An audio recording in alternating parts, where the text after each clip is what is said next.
Good morning. This is Kurt Ness with Ness Brothers Realtors and Auctioneers.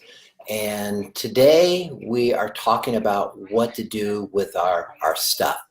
The goal of these live Facebook videos is to help reduce stress in our lives. Lord knows we have a multitude of different things that cause us stress. And so the goal by trying to reduce stress, we go at it three approaches. Number one, we want to educate. Number two, to create a plan and to execute that plan. I talked about, I think this is video number 9, and you can get information on the topics that we're talking about by going to our, gotta get that straight, 55plusrelocationservices.com. Now, last week we talked about collections and approaches that we try to take on getting the best money for collections. We talked a little bit about how collections are a little bit like a stock market. Value can go up and down. So I'm going to talk about another way that people will dispose of their collections, and probably one way that comes to a lot of people's mind, and I can remember as a kid, my mother going to these, and this is garage sales. And I'm going to make reference to a book I just read last night. It's called Downsizing, the Silver Tsunami, and it is by Sharon McGrill. She's actually out of Michigan, so not that far away. But chapter 7 says, why are garage sales a bad idea? And what I'm going to quote her, garage sales are a huge time, she used sucker. And what do I mean?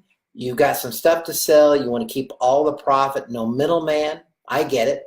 But what you should also consider, do you have a spare week to get a third to a half of your stuff, get rid of your stuff? Because that's how it works. You spend a whole bunch of time deciding what you want to sell and how much you're going to charge, and this usually changes.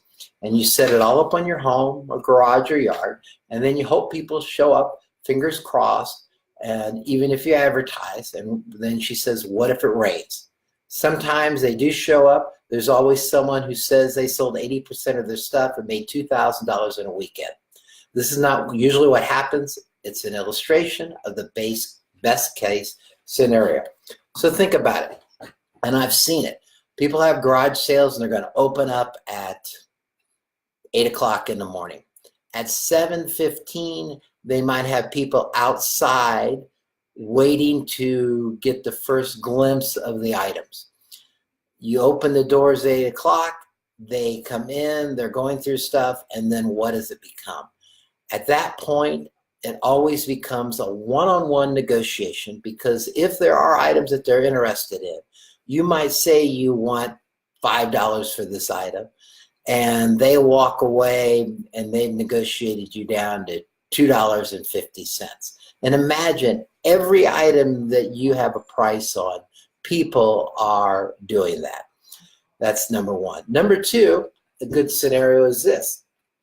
If you had a diamond ring to sell, do you think that you would get more money for that diamond ring if it was displayed at a jeweler versus a garage sale? And the reason I'm saying that is that if you want to get the best money for an item, you need to get it exposed to the proper audiences. So you can do garage sales. There's nothing wrong with it, but just you need to get into the mindset. It is going to take a lot of time. Number two, not only through the sorting, but you've got to literally put a price on everything. And again, what if you price it too high or price it too low? Value is still determined by a buyer. What I believe is the best format on determining that value is by putting that buyer in a competitive atmosphere. Now, that's option one. Option two, you have people that do Craigslist or Facebook Marketplace. Those are two widely accepted ways of selling. The question you have is, do you want to be at somebody's beck and call to sell items and they want to show up at all different times? Do you necessarily want them showing up at your house? But there's a lot of people that do it, and more power to them. If I've got a lot of stuff to sell, I don't necessarily look at that as the best option. So, garage sales, they're out there. You can do them. Craigslist, you can do them. Facebook Marketplace is an option to sell. Facebook Marketplace, a lot of times those are closed groups, but doesn't mean you can't get into them. So that's just kind of another option on how to liquidate some of your things.